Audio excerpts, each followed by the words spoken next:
चलिए बच्चों, last class का पीरियोडिक टेबल जबरदस्त तैयार करिए। उसका मैंने यूट्यूब पर अपलोड भी कर दिया है, उसे आप देखते जाएं, बार बार उसको पढ़ते जाएं। जब भी टाइम मिले तो 10 मिनट 15 मिनट अपनी कॉपी देख ली तो एक दो बार आप देखोगे, याद हो जाएगा। तरीका पूरा मैंने समझा दिया, क्या क्वेश्चन आने हैं वो मैंने आपको समझा दिए। ठीक है, चलिए स्टार्ट करते हैं।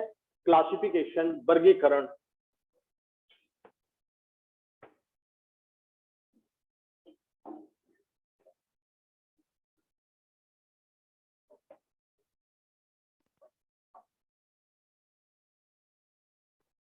ठीक, वर्गीकरण, तत्वों का वर्गीकरण।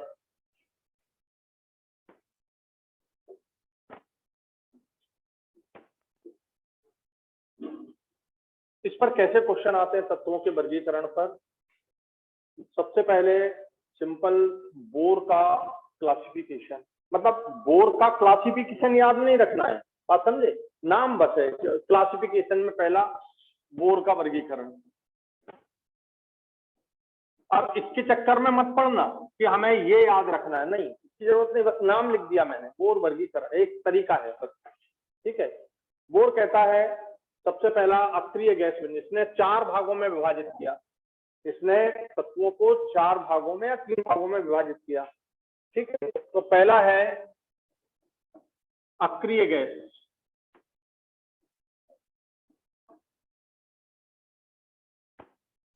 ध्यान देना बच्चों, अक्रिय गैस तत्व जिनके अंतिम कोश पूर्ण होते हैं, NH2 NP6। ठीक है, अंतिम कोश क्या होते हैं? पूर्ण होते हैं।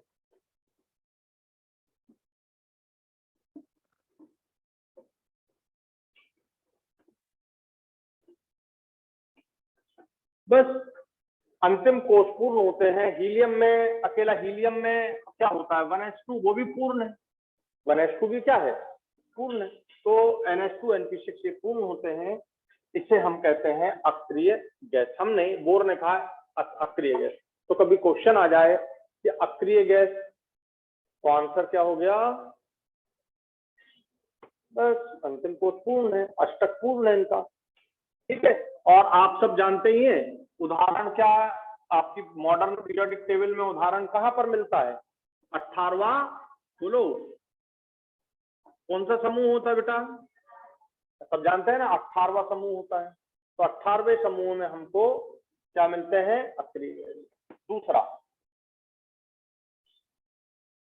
रिप्रेजेंटेटिव, प्रतिनिधि तत्व, रिप्रेजेंटेटिव एलिमेंट, प्रतिनिधि।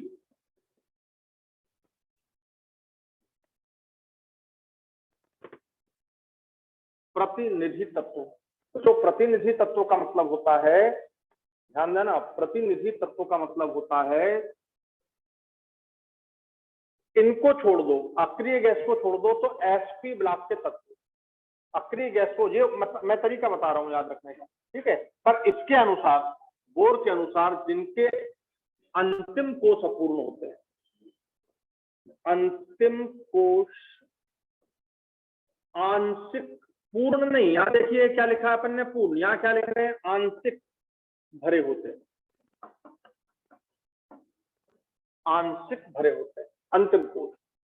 ठीक है, जब अंतिम कोश आंशिक भरे हों, कैसे आंशिक का मतलब क्या हुआ? यहां देखो, एन एन, ये आखिरी कोश है एन, S1 से लगा करके कहां तक चले जाओ?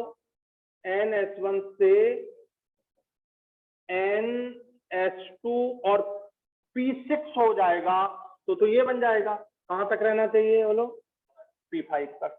तो ये अंतिम कोश में S1 और S2, P1 P2 P3 P4 P5 और P6 में नहीं जाना। P6 में चले गए तो क्या हो जाएगा बोलो? बस ये हो गया। इसका मतलब, इसके उदाहरण आप एकदम बात समझ गया। ठीक है, अक्रिय गैस को छोड़कर, या अक्रिय गैस को छोड़कर सारे S और P ब्लॉक के तत्व क्या कहलाने लगे? समझ आ गई बात? केवल अक्रिय गैस को छोड़कर सारे S और P ब्लॉक के तत्व, ये तरीका याद रखने का हो गया। ठीक है, मतलब हम बोल दें पहला, दूसरा 13वां, 14वां, 15वां, 16वां, 17वां, ये समूह, ये समूह पहला दूसरा हो गया। 13वां, 14वां, 15वां, आपको याद है पी ब्लॉक 13 से शुरू होते हैं, कितने होते हैं? 6, 1 2 3 4 5 और ये छठवां, पर इसको नहीं लिया। तो जो प्रतिनिधि तत्वों का मीनिंग क्लियर हो गया। अब आपको डरने की कोई जरूरत नहीं। ये हो गए बेटा एस ब्लॉक के और ये हो गए क्या? पी ब्लॉक के। और ये पी ब्लॉक का है बट ये आखिरी गैस, इसको अलग हटा दीजिए। तो बात क्लियर हो गई। अब कभी क्वेश्चन पूछा जाए कि कौन सा प्रतिनिधि तत्व, तो आपको बिल्कुल डरने की जरूरत नहीं। पहला दूसरा समूह 13 14 15 16 17 माने 3A 4A 5A 6A और 7A हेलोजन तक, और ये आखिरी गैस को हटा दीजिए। तो इस तरह से ये बन जाएगा। तो आप प्रतिनिधि तत्व का मतलब क्लियर हो गया सबको। फिर तीसरा संक्रमण तत्व, ध्यान देना बेटा। यहां क्या लिखा देखो, अंतिम कोष को तुम एन बोल दो, अंतिम कोष को एन बोल दो, अंतिम कोष को एन बोल दो। ये एन लिख दिया मैंने यहाँ पे, ये लिख दिया एन। अंतिम कोष मतलब एन। बात क्लियर हो गई। अंतिम उससे अंदर वाला, अंतिम कोष 4, उससे अंदर वाला 3, 3 का मतलब क्या हो गया बेटा? n-1। समझ आ गया? n-1। तो यहां पर अंतिम एवं उपांतिम कोष अपूर्ण होते हैं। आंशिक भरे, आंशिक भरे का मतलब अपूर्ण, आंशिक भरे का मतलब अपूर्ण। तो यहाँ पर 2 हो गए।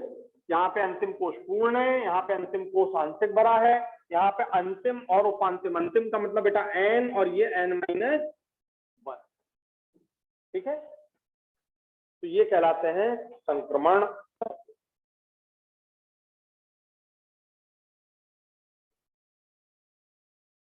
ठीक है, ध्यान देना सब लोग। इसकी अब इसके बाद इसकी और अच्छी डेफिनेशन, वे तत्व जिनके, ध्यान से सुनना बच्चों, परमाणु अथवा आयनों में n-1, n-1 का मतलब अंदर वाला। कहां से बेटा? बाहरी कक्षा से और अंदर वाला। n-1d कक्षक अपूर्ण होता है। मतलब क्या? n-1d 1 से लगा के कहां तक जाए? 9 तक। तो वे सब तत्व संक्रमण तत्व कहलाने लगते हैं। ये है सबसे बेस्ट डेफिनेशन, ये सबसे बेस्ट डेफिनेशन है। बात समझना, वे तत्व जिनके परमाणु, ठीक है, परमाणु या क्या बेटा? आयन, आयन, धनायन, कोई सा भी धनायन हो, धनायन लिखे हैं तो और ज्यादा अच्छा है। धन आयन में n-1d कक्षक कैसा होता है? अपूर्ण होता है। ये अपूर्ण है। अपूर्ण का मतलब आंशिक भरा। कहां बेटा? 1 से लगा के 9 तक। अगर 10 हो जाएगा तो क्या हो जाएगा बोलो? पूर्ण हो जाएगा। तो फिर वो संक्रमण तत्व नहीं रहेंगे। तो ये इसकी डेफिनेशन है। इसको ये मेन डेफिनेशन मानना, ये बोर्ड की है लेकिन आधुनिक ये डेफिनेशन। ठीक है, मैं समझाता हूं, आप इसको लिख लो।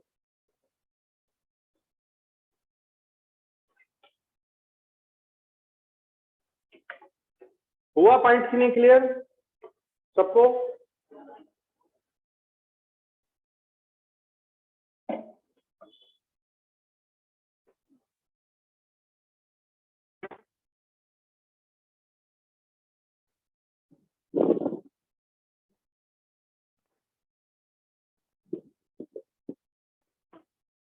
तो अब मैं इसे क्लियर कर दूं। ये बेटा कहां से 1-2 ग्रुप हो गया, पहला और दूसरा हो गया। तीसरा 13 14 15 16 17 18 हो गया। अब केवल क्या बचे? 3 से 12 के बीच। तो वो इनमें अपन बात करते हैं। मैं इसको हटा रहा हूं अब, है ना।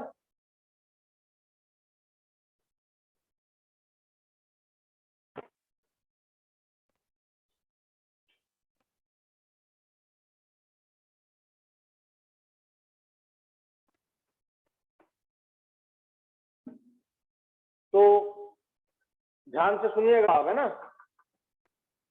ये समूह जो होते हैं संक्रमण तत्व में, तीसरा ग्रुप, चौथा, पांचवा, छठवा, सातवां, आठवां, नौवां, 10वां, 11वां तक, यहां तक होता है। ये 12वां संक्रमण तत्व में नहीं आता है। ये सबसे इंपॉर्टेंट बात है कि जो 12वां जो है वो नहीं आएगा संक्रमण। तो 12वें में कौन होता है पता है? बोलो। Zinc, cadmium, mercury. 12वें में जिंक, कैडमियम, मरकरी, ये संक्रमण तत्व में नहीं आएंगे। तो क्या आएंगे? 3, 4, 5, 6, 7 सब आएंगे 11 तक। तो ये बहुत इंपॉर्टेंट बात है। अब देखो इसकी परिभाषा को पढ़ो। परमाणु अथवा क्या होना चाहिए? देखो इधर ध्यान से, मैं जिंक समझा रहा हूं, जिंक से आपको एकदम बात समझ आ जाएगी।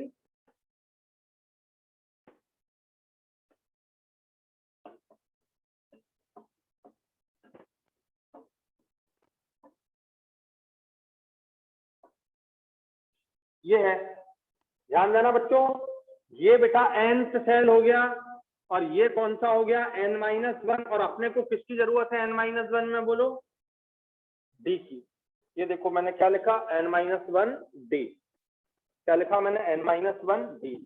अब देखो यहाँ n-1 डी पूर्ण है या नहीं है? ये देखो n-1 डी पूर्ण है या नहीं है? 1 2 3 4 5 6 7 8 9 10। बोलो n-1 डी पूर्ण है यहाँ पर? तो किसमें हो गया पूर्ण? समझ आ गई बात? परमाणु में n-1 डी पूर्ण हो गया। अब इसके आयन बनाते हैं। Zn+1 आयन होता नहीं है, ये होता नहीं है। Zn+2 होता है। कितने इलेक्ट्रॉन निकल जाएंगे बच्चों? यहां देखना, कितने इलेक्ट्रॉन निकल जाएंगे? 2। ये 2 इलेक्ट्रॉन निकल गए। अब क्या बचा? ये पूरा का पूरा इलेक्ट्रॉन विन्यास यहां तक 3d10 तक। और अभी भी देखो क्या भरा हुआ है, 3d10 है। क्या तुमने कभी Zn+3 सुना है? जल्दी बताओ, कभी Zn+3 सुना है? बोले सर हमने ना तो सुना है Zn+3 ना नहीं सुना है। ठीक है, हमें मालूम नहीं है कि सुना है कि नहीं सुना है। तो मैं आपको बताता हूँ, Zn+2 तो सब जानते हैं। नहीं जानते तो आप सोचो कि ZnSO4, SO4 पर चार्ज -2, तो इस पर कितना? +2। तो Zn बच्चों, Zn+2 तो होता है लेकिन Zn+3 नहीं होता है। अगर ये होता, ध्यान से सुनना, अगर ये होता तो ये क्या हो जाता बेटा? समझ आ गया? और 3d9 हो जाता तो ये देखो क्या परिभाषा बन जाती। तो क्या बन जाता वो? समझ आ गया? तो ये होता ही नहीं है, ये होता नहीं है। ये जब ये नहीं होता तो Zn+4 भी नहीं होता, ये भी नहीं होता। माने केवल क्या होता है? ओनली, बोलो, Zn+2 होता है बेटा। Zn+3 होता नहीं है, Zn+4 होता नहीं है, Zn+5 होता नहीं है। केवल क्या होता है? केवल। और इसमें भी क्या रहेगा? 3d10। और 3d10 का मतलब पूर्ण। अपूर्ण में क्या हो जाएगा? संक्रमण तत्व नहीं होगा।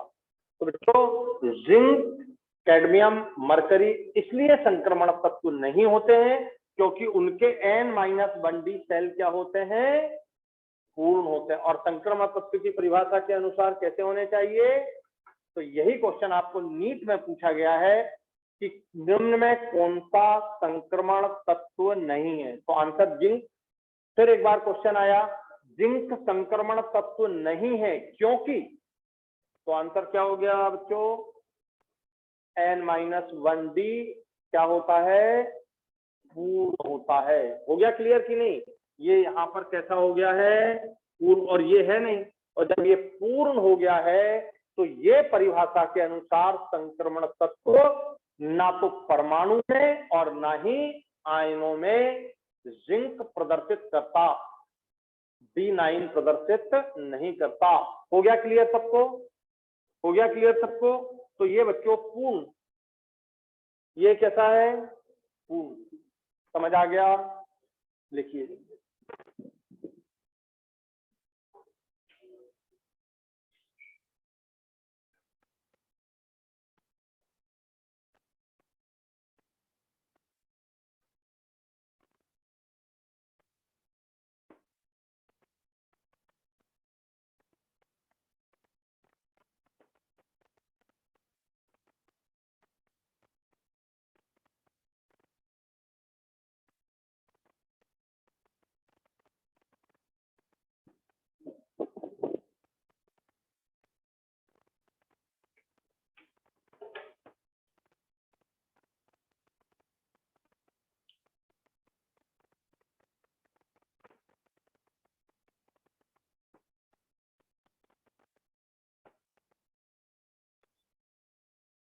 अब आपके सामने संक्रमण तत्व जिंक, कैडमियम, मरकरी के ना होने का कारण बिल्कुल क्लियर हो गया अच्छे से। तो लिख डालें।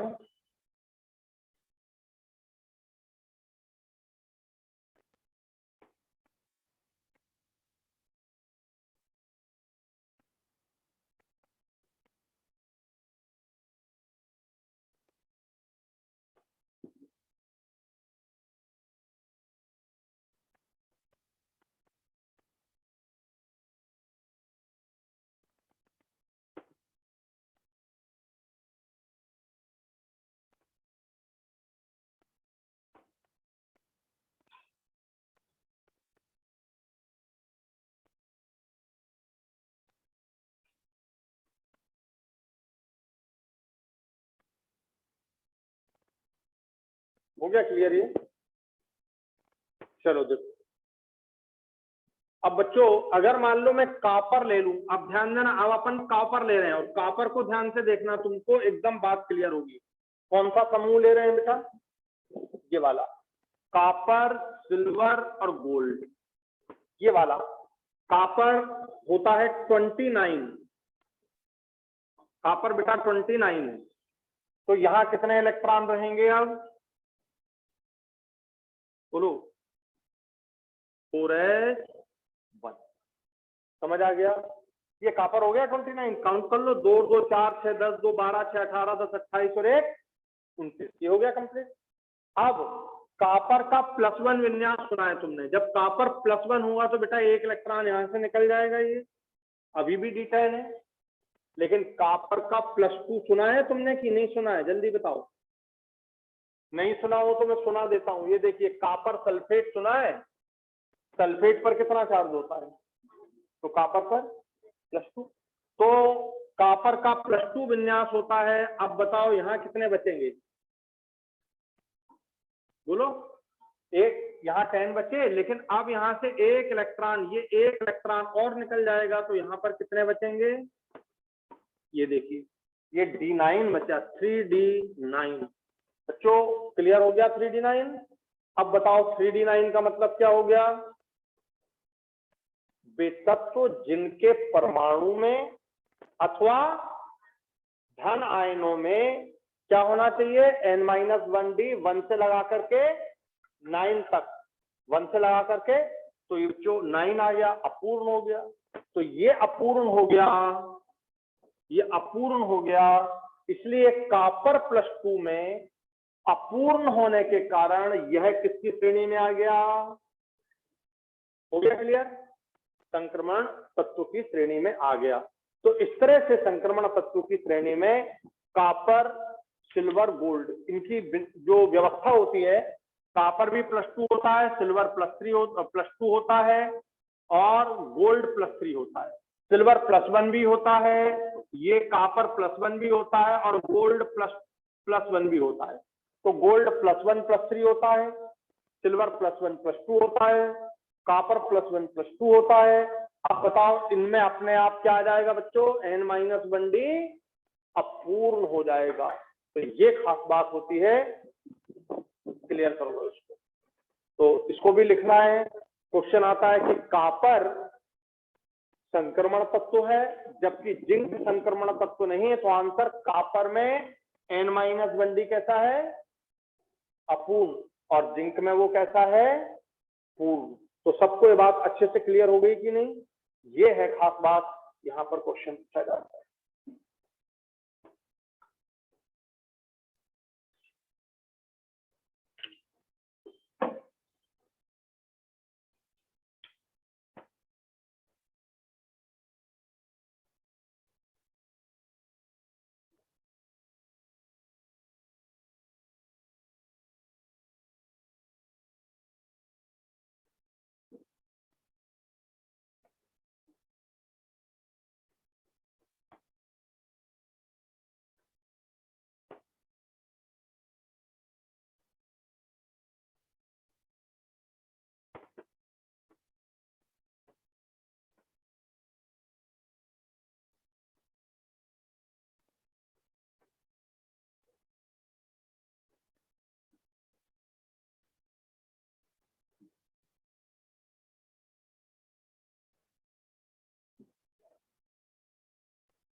सब लोगों को पूरा पॉइंट क्लियर हो गया?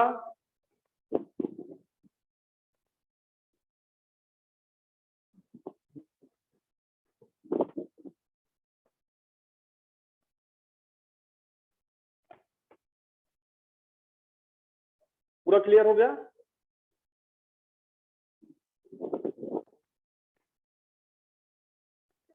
अब क्वेश्चन आए एकदम, कोई सा भी क्वेश्चन आए आपको डीपर, चाहे वो परिभाषात्मक आए, चाहे वो उदाहरणों के लिए आए, चाहे वो ग्रुप के लिए आए, आप एकदम कर सकते हैं, कोई दिक्कत नहीं होगी। हटा दें इसको।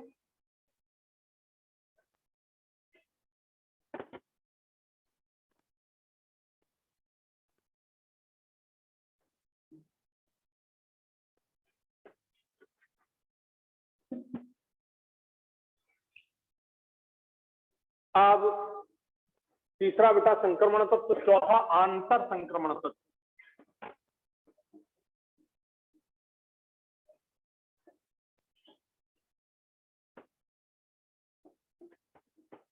चौथा आंतर संक्रमण तत्व। आंतर संक्रमण तत्व, आंतर संक्रमण तत्व मतलब समझना। फिर से एक बात, अक्रिय गैस की क्या परिभाषा थी? जिनके अंतिम कोश पूर्ण।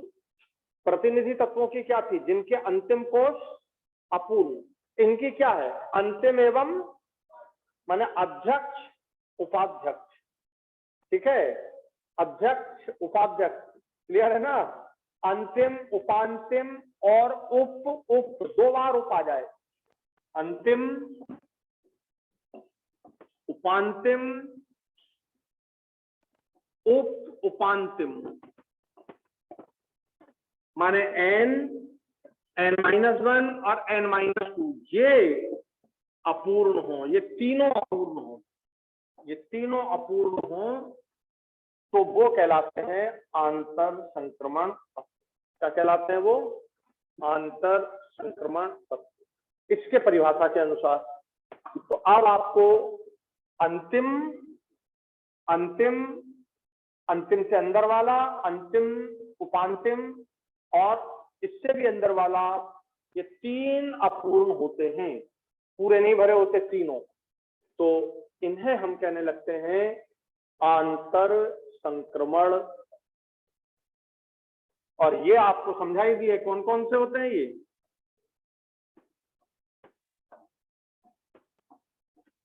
कौन कौन से होते हैं बोलो बच्चों? लैंथेनाइड, एक्टिनाइड, और अच्छे से याद है कौन कौन से समूह में? ये छठवें और सातवें आवर्त में, और समूह थर्ड, और इसका भी समूह कौन सा? ये समूह हो गया। और ये क्या हो गए? आवर्त। ये क्या हो गए? आवर्त। 10 बार लिखा दिया, अब तो कभी गलती नहीं होनी चाहिए। ठीक है, अब गलती नहीं होनी चाहिए। और ये कहाँ है? संक्रमण तत्वों के बीच। क्लियर हो गया ना? अब तो ये आपका पहला क्लासिफिकेशन होता है इसका। लिख लिया सबने?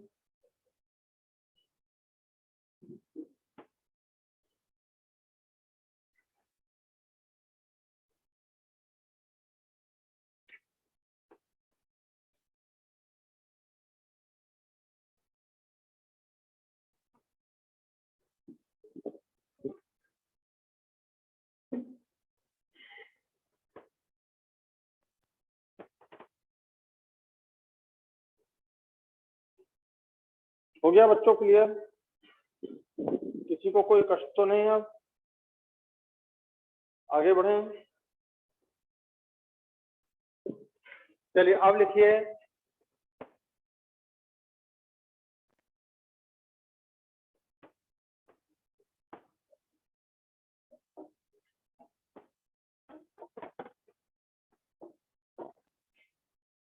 आधुनिक वर्गीकरण। बच्चों इसमें इसे बोलते हैं विभेदी इलेक्ट्रॉन वर्गीकरण। विभेदी इलेक्ट्रॉन, विभेद कर दे, जो डिफरेंस कर दे। ठीक है, डिफरेंस कैसे? डिफरेंस करने वाली चीज, ये इंग्लैंड का, वो अफ्रीका का, अपन समझ जाते हैं कि यार ये इंग्लैंड का होगा, ये अफ्रीका का होगा। विभेद करने वाली चीज, तो यहां पर विभेद करने वाली चीज है अंतिम इलेक्ट्रॉन। अंतिम इलेक्ट्रॉन, विभेदी इलेक्ट्रॉन। तो आधुनिक वर्गीकरण विभेदी इलेक्ट्रॉन, जैसे हम बोलते हैं अंतिम इलेक्ट्रॉन। अंतिम इलेक्ट्रॉन, ध्यान से सुनना, एस ऑर्बिटल में जाए तो उसे हम क्या बोलते हैं? जब अंतिम इलेक्ट्रॉन एस ऑर्बिटल में जाए तो हम उसे क्या बोलते हैं?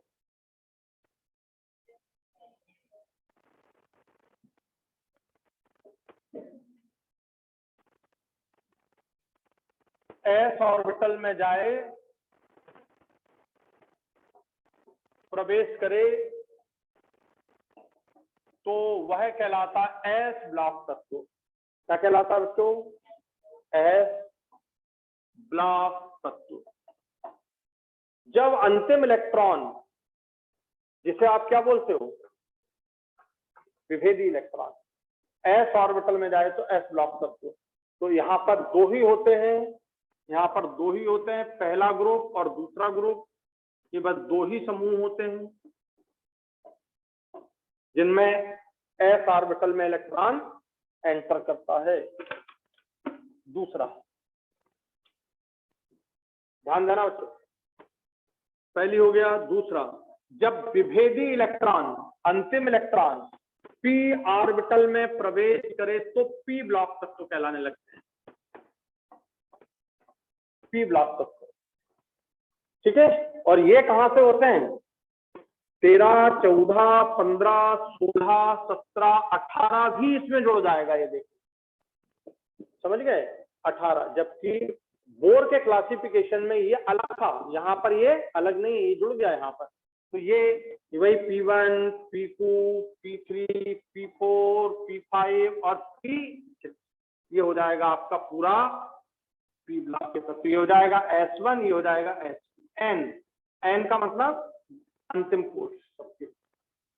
समझ आ गया? तो ये आपका पी ब्लॉक तत्व है। तीसरा, जब डी ब्लॉक तत्व की बात करें, आप ऐसे ही लिखना, 10 बार नहीं लिखना। ये और अब यहाँ एस में गया, अब पी में गया, अब डी में चला जाए, ये डी ऑर्बिटल में प्रवेश करे तो डी ब्लॉक तत्व। और बच्चों ये कौन से होंगे? ये कितने हैं टोटल? ये संख्या में कितने हैं टोटल? बोलो, एक श्रेणी में संख्या में कितने? 1, 2, 3, 4, 5, 6। संख्या में एक श्रेणी में 6 होंगे। समझ गए? ये एक श्रेणी में सिर्फ 2 होंगे। और ये बच्चों कहां से शुरू होंगे? बोलो, तीसरे समूह से। तीसरे समूह से 12वें समूह तक, 12वें समूह तक, तीसरे समूह से 12वें समूह तक ये एक श्रेणी में, एक श्रेणी में कितने होंगे? जल्दी बोलो। 10। 10 क्यों होंगे?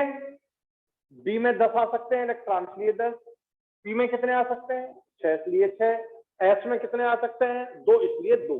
तो कभी आपको क्वेश्चन आ जाए तो आपको ये बात समझ में आ जाए। हो गया क्लियर? ये हुआ कि नहीं क्लियर? तो लिख डालें।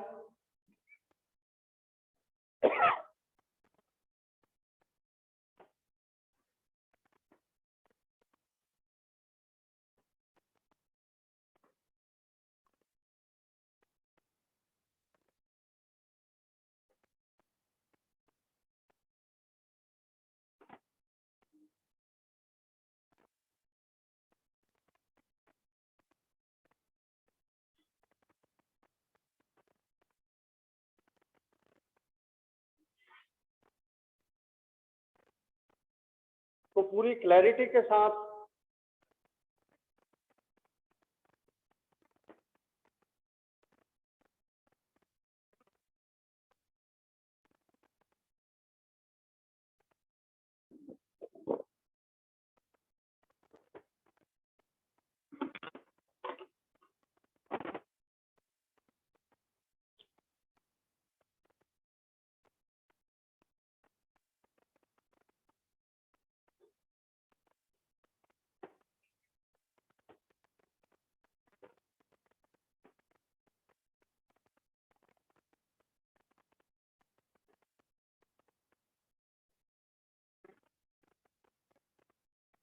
तो ध्यान दीजिएगा बच्चों, 12वें समूह से कहां, तीसरे समूह से 12वें तक, यहां पर बहुत ध्यान से बात समझना। ये थर्ड, ये आवर्त की मैं बात कर रहा हूं, आवर्त 3, आवर्त 4, आवर्त 5, आवर्त 6। पहली बात समझ लें, आवर्त 3, आवर्त 4, आवर्त 5 और आवर्त 6, ऐसे 4 आवर्तों में चौथे, अरे यार तीसरा नहीं, चौथा थे, आवर्त 4, आवर्त 5, आवर्त 6 और आवर्त 7, सॉरी वो सही कर लेना, तीसरा नहीं है बच्चों। आवर्त 4 से स्टार्ट होता है, कौन सा आप देख लो पीरियोडिक टेबल में, कहां से स्टार्ट होता है, आवर्त 4, और ग्रुप कौन सा बच्चों, 3। ये देखो समूह 3, समूह 3 में कौन होता है, स्कैंडियम, या स्कैंडियम 21, ईट्रियम 39, लैंथेनम 57 और एक्टिनियम 89, ये होता है।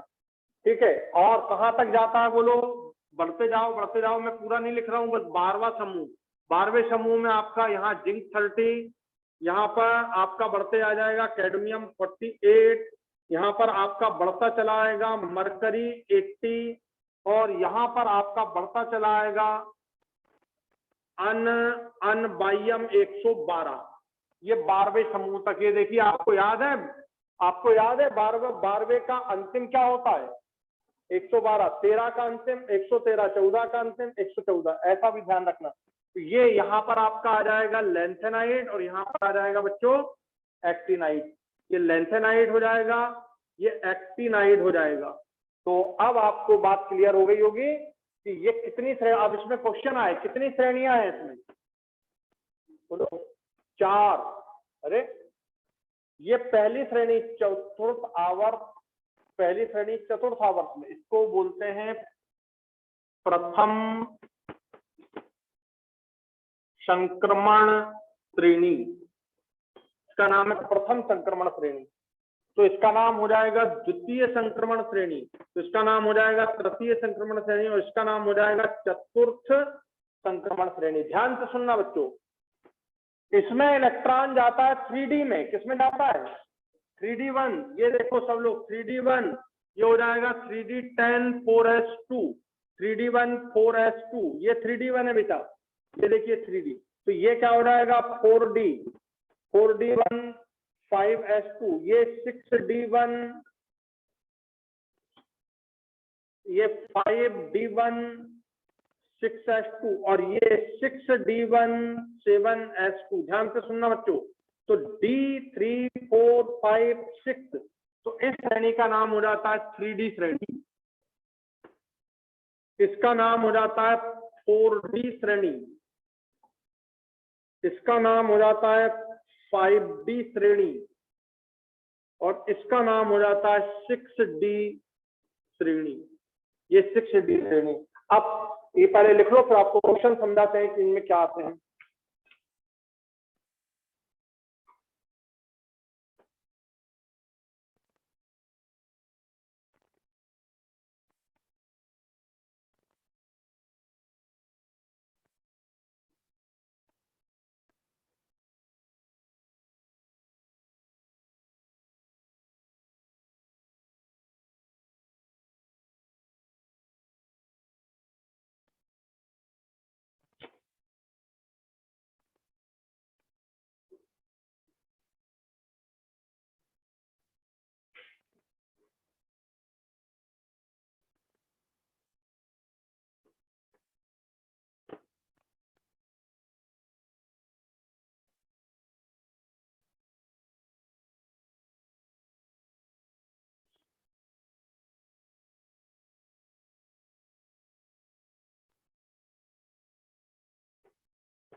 हो गया बेटा? अब क्वेश्चन पर ध्यान दो। पहला क्वेश्चन आता है डी ब्लॉक तत्वों में कितनी श्रेणियां होती हैं, तो आंसर दो, बोलो कितनी? 4 श्रेणियां। पहला क्वेश्चन आपका, ये 4 श्रेणियां होती हैं, ठीक है। फिर क्वेश्चन पूछा जाता है प्रथम संक्रमण श्रेणी। प्रथम संक्रमण श्रेणी, एक एक क्वेश्चन दिखा देता हूं। क्वेश्चन है लिखिए प्रथम संक्रमण श्रेणी किस आवर्त और किस समूह में होती है? प्रथम संक्रमण श्रेणी किस आवर्त और किस समूह में होती है? तो बोलिए किस आवर्त में और समूह कौन सा? बोलो 3 से लगाकर 12 तक। तो ये आंसर हो गया चतुर्थ आवर्त और तीसरे समूह से 12वें समूह तक। ये आपका हो गया क्लियर?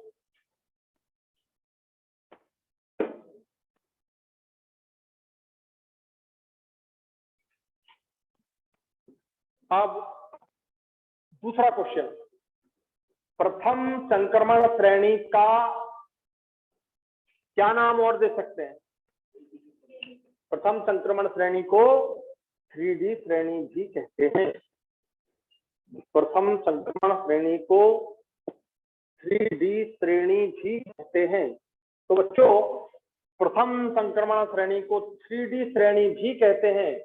अब बताओ, अब आपको क्वेश्चन आए 4D श्रेणी, तो एकदम समझ जाओगे कौन से आवर्त में होगी, बोलो।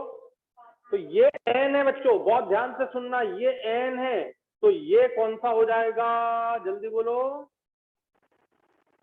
ये n-1d। अगर 4 तो n-1 क्या हो गया, 3d। अगर 5 आवर्त दिया तो कौन सी होगी बेटा?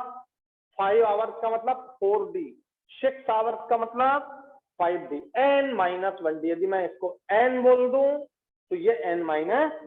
अगर क्वेश्चन पूछा जाए 3D श्रेणी, तो तुम्हारे दिमाग में एकदम आ जाना चाहिए यार ये तो n-1 है, तो 3D का मतलब आवर्त कौन सा हो जाएगा, ऐसा। यही आता, यही कंफ्यूज करता है।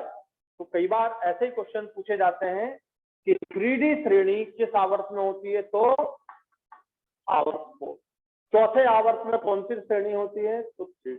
एक का हो गया क्लियर? सबको हुआ कि नहीं क्लियर? कोई दिक्कत तो नहीं? पूरा एकदम समझ आ गया सबको? तो इस तरह से ये क्वेश्चन आप अच्छे से इनको एक बार देख लो, लिख लो, इनको कभी गलती नहीं होनी चाहिए। मैंने बार बार लिख दिया इसको बेटा। अगर n बोलोगे तो इसको क्या बोलोगे, n-1। अगर ये 4 है तो ये क्या है, 3D। अगर ये 5 है तो ये क्या है, 4D। ऐसे ध्यान रखना है। और अब मुझे नहीं लगता है कि आपको इसमें कभी दिक्कत आनी चाहिए।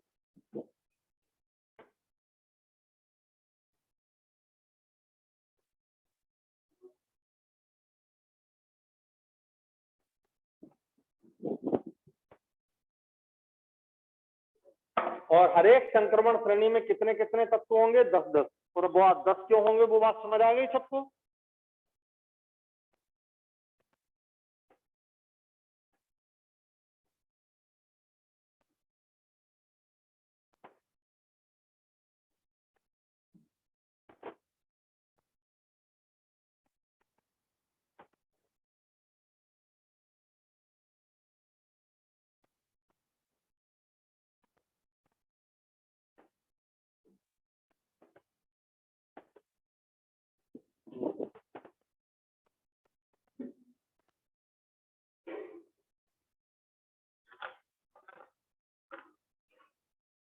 चलिए नेक्स्ट है,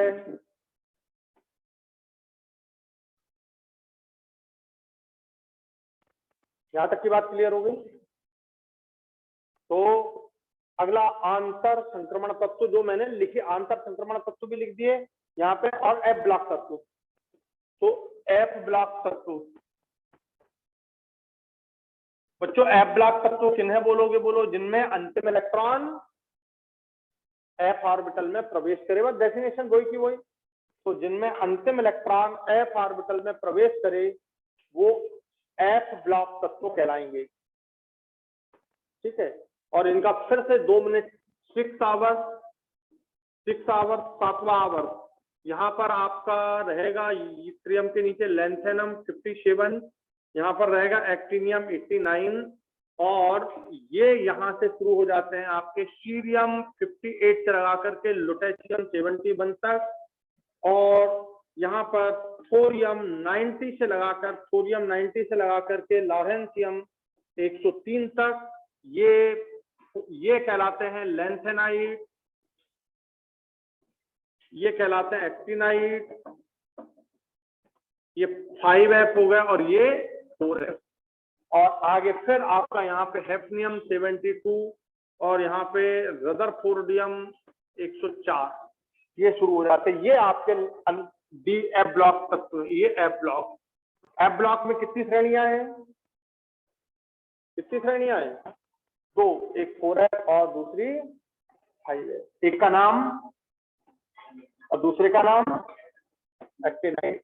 बस ये आपकी 2 श्रेणियां हैं। मैंने समूह कौन सा होता है कोई बताएगा? समूह। और ग्रुप आवर्त कौन सा हो गया? बस। तो ये आपको मैंने पूरे लिखवा दिए थे, समझा दिए, और अब आपके माइंड में इनका पूरा स्ट्रक्चर बन जाना चाहिए। अब किसी को भी दिक्कत नहीं होनी चाहिए कहाँ पे क्या है।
हो गया क्लियर ये?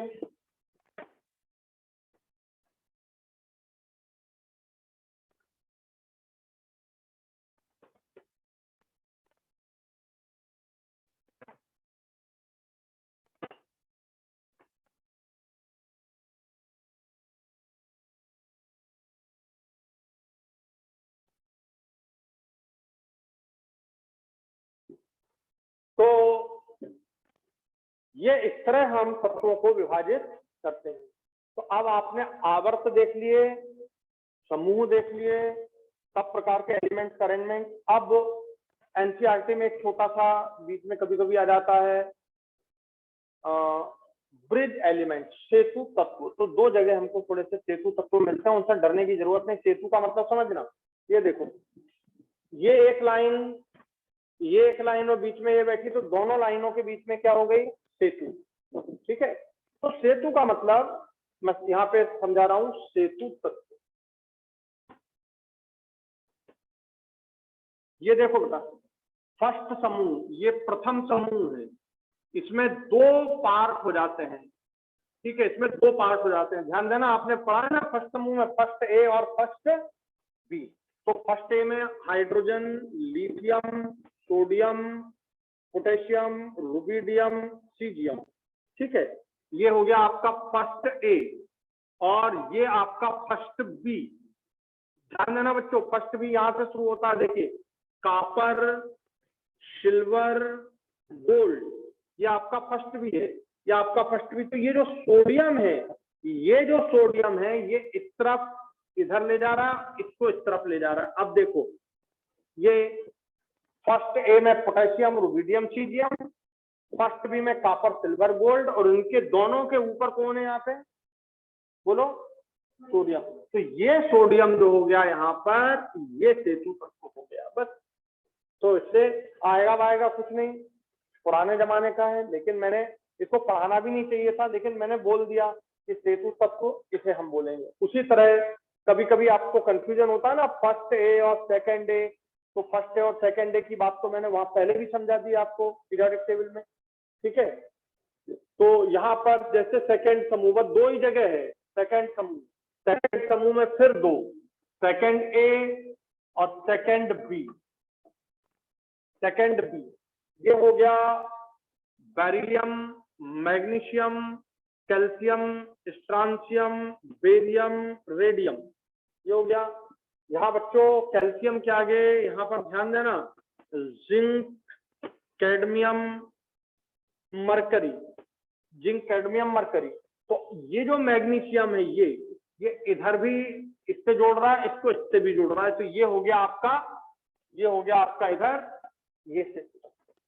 तो मैग्नीशियम के नीचे इधर ये फर्स्ट है, ये सेकंड है, और इधर सेकंड बी।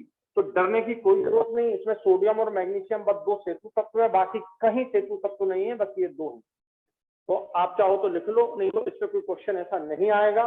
बस सिर्फ जस्ट इंफॉर्मेशन के लिए सेतु किसे कहते हैं।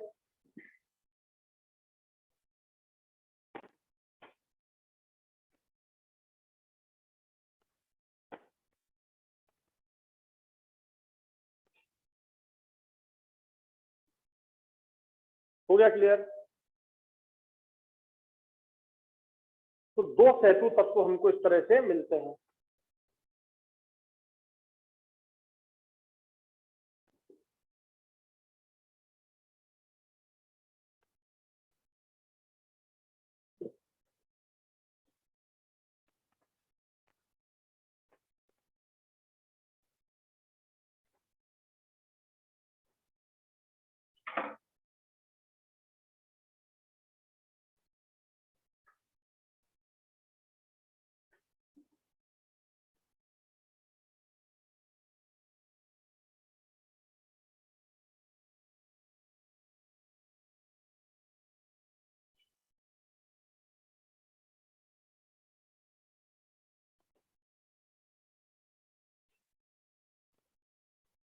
हो गया बेटा, क्लैरिटी आ गई?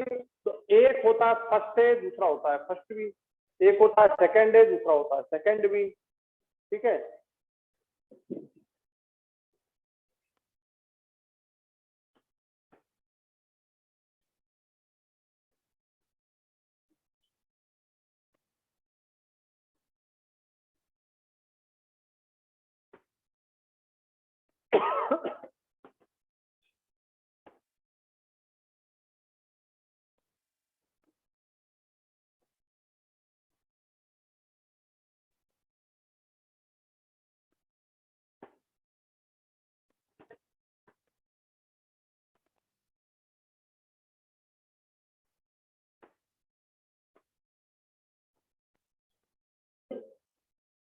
अब लिखना है अगला, सब लोगों ने विकर्ण संबंध पढ़े हैं?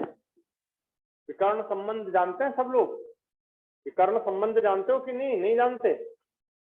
चलिए, तो विकर्ण संबंध, डायगोनल रिलेशन भी थोड़ा समझा देते हैं।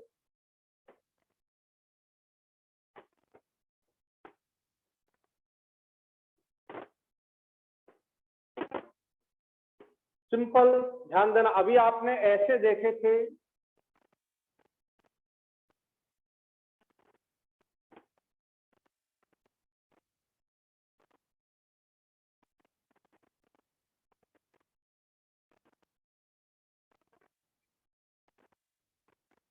ये सब लिखने की जरूरत नहीं है, सिर्फ आप सामने देखो। यहाँ पर ये फर्स्ट ए हो गया, ये फर्स्ट हो गया। हाइड्रोजन यहाँ कुछ नहीं, यहाँ बेरिलियम,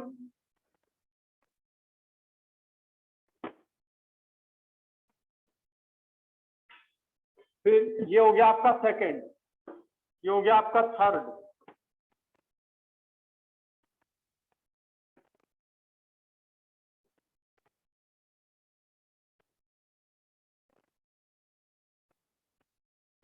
और ये हो गया आपका फोर्थ।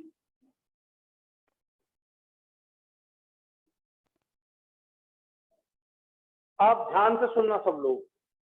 क्या तुम्हें मालूम है सबसे छोटा आकार इसका होता है, फिर इससे बड़ा आकार इसका हो जाता है, फिर इससे भी बड़ा आकार इसका हो जाता है, जानते हैं ना?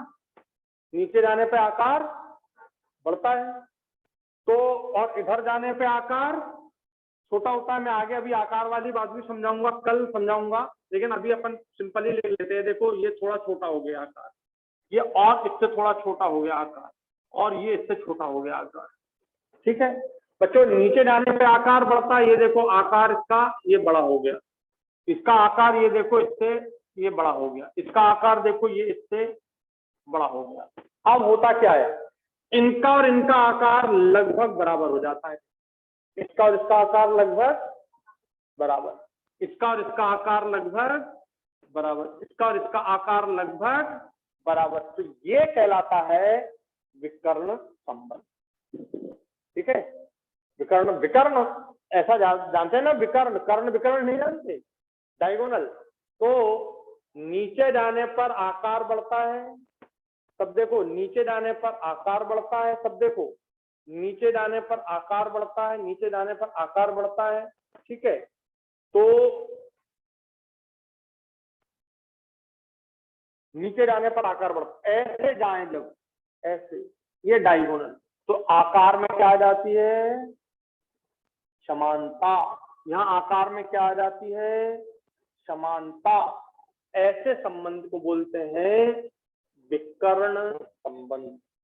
समझे कि नहीं? तो लिखिए, ये पहले बना लो, फिर समझाएंगे तुमको कि इस पर क्वेश्चन क्या आता है। बस 3 ही है दुनिया में विकर्ण संबंध, चौथा नहीं है, इसलिए यहाँ पे पढ़ा दिया मैंने। 3 ही है, ये एक, ये दूसरा और ये तीसरा, तो 3।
तो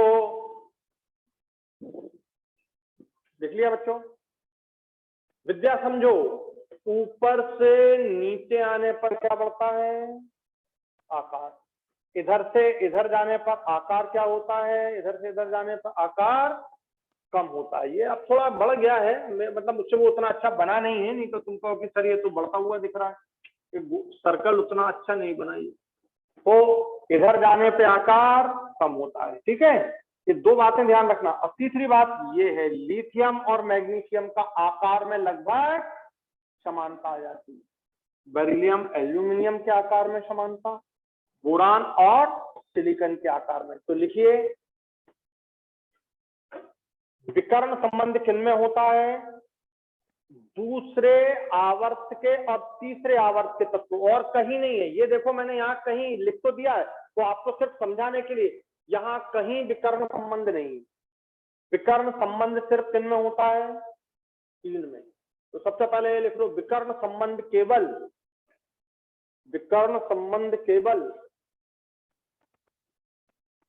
तीन में होता है। ठीक है, पहला है लिथियम मैग्नीशियम, लिथियम एवं मैग्नीशियम पहला। दूसरा है बेरिलियम एवं एल्यूमिनियम,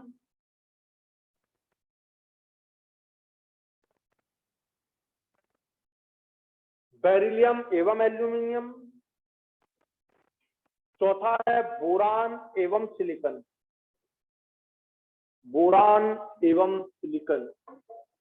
समझ गए? सिर्फ ये तीन दुनिया में विकर्ण संबंध वाले हैं, चौथा कोई भी विकर्ण संबंध वाला नहीं है। पहली बात समझ लो। तो कई बार क्वेश्चन आता है विकर्ण संबंध किन में नहीं है, तो ये तीन आए, answer A, answer B, answer C और आंसर डी दे दें। कार्बन और इधर फास्फोरस कर दें। ये देखो, ये नाइट्रोजन हो गया, ये फास्फोरस, ये तो ये विकर्ण संबंध में नहीं आएगा। समझ गए? नहीं तो बोले यार बोरान सिलिकॉन, तो कार्बन फास्फोरस भी नहीं, केवल तीन विकर्ण संबंध के आधार तीन है केवल। ठीक है, अब क्वेश्चन पूछा जाए विकर्ण संबंध किनमें होता है, तो आंसर कौन सा आवर्त है बेटा? ये दूसरा और तीसरे आवर्त के तत्वों में, जिसमें दूसरे का फर्स्ट ये और तीसरे का सेकंड ये, मतलब दूसरे और तीसरे आवर्त के तत्वों में होते हैं विकर्ण संबंध। सामने देख लो, विकर्ण देखना है, ऐसे नहीं देखना है, ऐसे नहीं देखना, विकर्ण देखना है। समझ आ गया ना? तो विकर्ण संबंध दूसरे और तीसरे आवर्त के तत्वों में होता है। लिखिए, विकर्ण संबंध दूसरे और तीसरे आवर्त के तत्वों में होता है।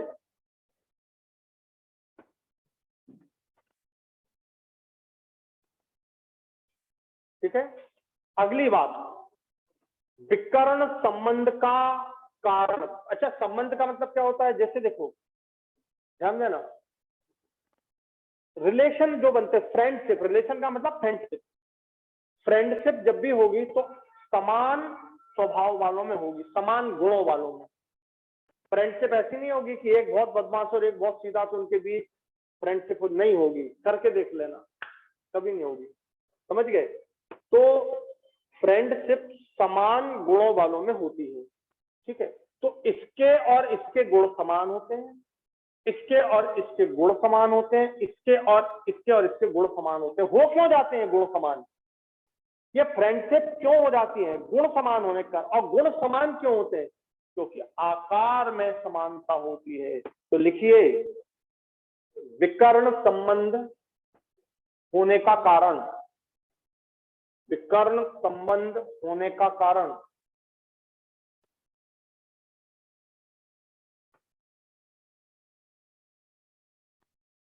लिथियम मैग्नीशियम के आकार समान होते हैं।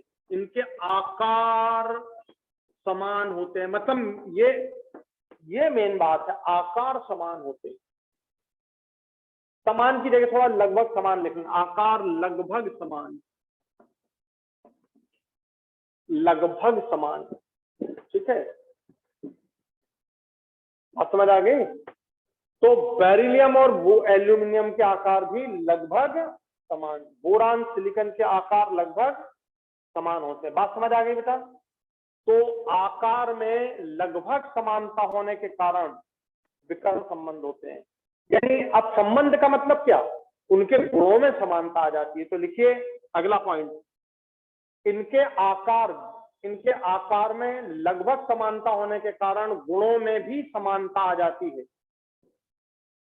आकार में समानता आने के कारण गुणों में भी समानता आ जाती है, और जो गुणों में जो समानता है उसे ही क्या कहते हैं, विकर्ण संबंध कहते हैं।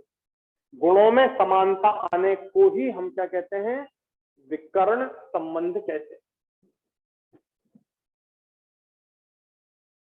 तो अब आपको ऊपर से नीचे का मामला भी क्लियर हो गया, सेतु समूह का मामला क्लियर हो गया, इधर से इधर जाने का मामला भी क्लियर है, और डायगोनल वाला मामला भी क्लियर हो गया। और ऐसे केवल कितने बेटा डायगोनल में, केवल 3।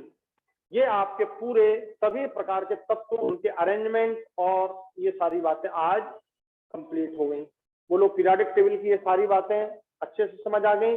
अब आपको पीरियोडिक टेबल का एक पूरा दिमाग में स्ट्रक्चर पूरा बन गया कि हाँ अब ऐसा है, समझ गए कि नहीं।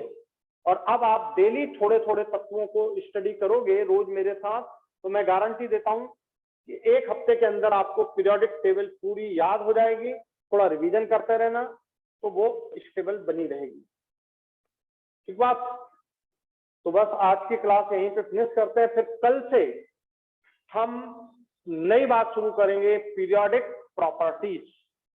ठीक है, आवर्ती गुण। आवर्ती गुणों में सबसे पहले आपको जैसे त्रिज्या, परमाणु त्रिज्या है, आयनाइजेशन ऊर्जा है, आयनाइजेशन एनर्जी है, इलेक्ट्रॉन बंधुता है, धात्विक गुण, ठीक है, आधात्विक गुण, और ऑक्साइडों की प्रवृत्ति, हाइड्राइडों की प्रवृत्ति, ये जो प्रॉपर्टीज है इनका अध्ययन करना है। और आपको एक भी क्लास मिस नहीं करनी है।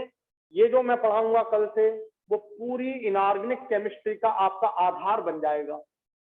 ठीक है, वो पूरी इनऑर्गेनिक केमिस्ट्री का आधार बन जाएगा। इनऑर्गेनिक केमिस्ट्री के 2 आधार हैं, ध्यान से सुन लो। इनऑर्गेनिक केमिस्ट्री के 2 आधार हैं। पहला है आपका आवर्त सारणी और आवर्ती गुण। आवर्त सारणी वाली पूरी चीज पहला आधार है। दूसरा आधार है रासायनिक बंध, मतलब केमिकल बॉन्ड, जो अपन इसके बाद चैप्टर पढ़ेंगे वो। तो 2 आधार ये जो आपको आधार देंगे, याद रखने का आधार देंगे। ठीक है। और तीसरा